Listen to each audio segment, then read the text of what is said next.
नमस्कार, मी प्रदीप बोदले सगळ्यांचं मनापासून स्वागत करतो। तसं बघितलं का मित्रांनो, सगळ्याच भाषा जबरदस्त असतात, ग्रेट आहेत, पण त्यातल्या त्यात माझी मराठी एक नंबर आहे। का?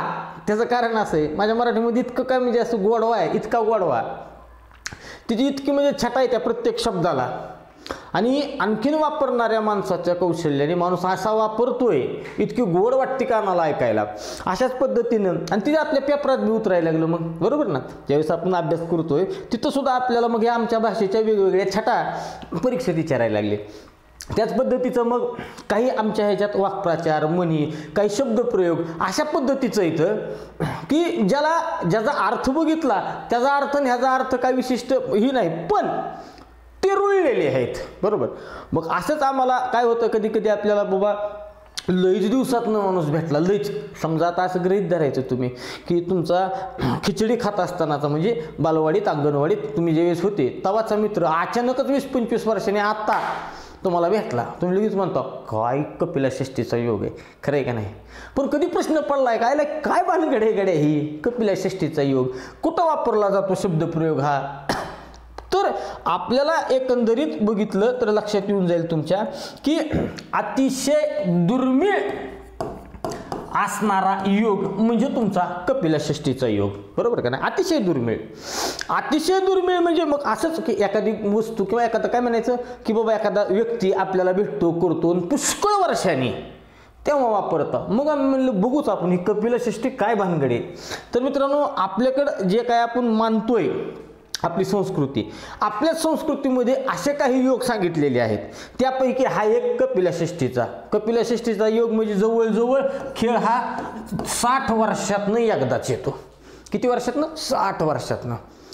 आपलं आयुष्यच आहे किती म्हणजे लईत लई जगला 100 वर्ष तर त्याच्या आयुष्यात असं 2च योग आहे त्याला, खरं का नाही? बरोबर। मग काय भानगड आहे? मग ही सांगावं लागलं की तुम्हाला कपिलाषष्ठीचा योग कधी झाला म्हणायचं, तर त्याचं सांगितलंय त्यांनी काय की त्याचा महिना जो आहे, महिना हा योग होण्यासाठी महिना लागतो भाद्रपद।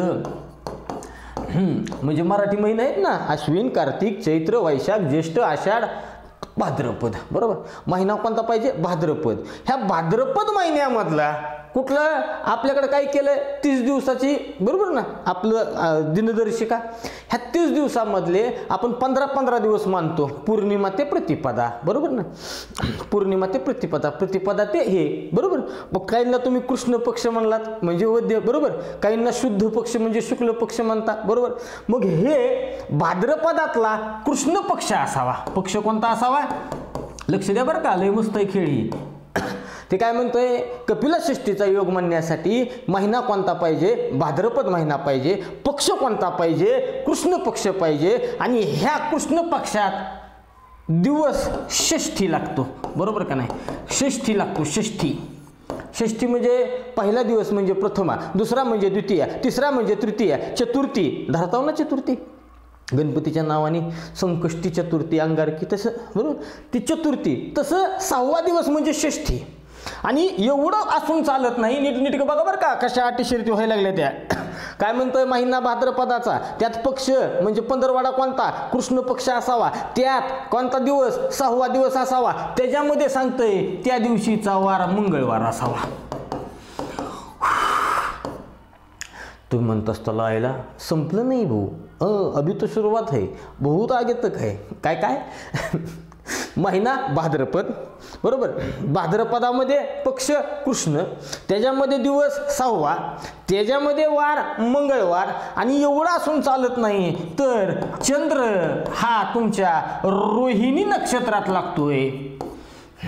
कसं आहे मारुतीचं शेपूट लांबायला लागलं का नाही? चंद्र रोहिणी नक्षत्रात लागतं, सूर्य हस्त नक्षत्रात लागतो। तुम्ही म्हणत असताल झालं का नाही मास्तर? इतकं सगळं एका ह्याच्यात व्हावं लागतंय। महिना भाद्रपदाचा, त्याच्यात काय? पक्ष कृष्ण, दिवस 6वा, त्या दिवशी वार मंगळवार, त्या दिवशी चंद्र रोहिणी नक्षत्रात, सूर्य हस्त नक्षत्रात, एवढं होऊन भागत नाही। इतक्या सगळ्याबरोबर त्या दिवशी व्यतिपात नावाचा, कुठला? व्यतिपात नावाचा योग असावा। इतक्या गोष्टी एकत्र व्हाव्या ती तुमची आमची कपिलाषष्ठी असते. पिक्चर टाईप सांगतो अजून एकदा, नीटनेटकं बघ. हो इकडं कसं कसं इतक्या सगळ्या गोष्टी एकत्र याव्या लागत्या त्या. आणि ह्या किती जवळजवळ 60 वर्षातनं एकदा ह्या सगळं एका जागेवर येतं, म्हणजे इतकं दुर्मिळ आहे. म्हणून कोणत्याही दुर्मिळ क्षणाला आपण म्हणतो कपिलाषष्ठीचा योग. लेक्चर आवडला असेल किंवा हे कळलं असेल, समजलं असेल, लाईक करा, शेअर करा. धन्यवाद.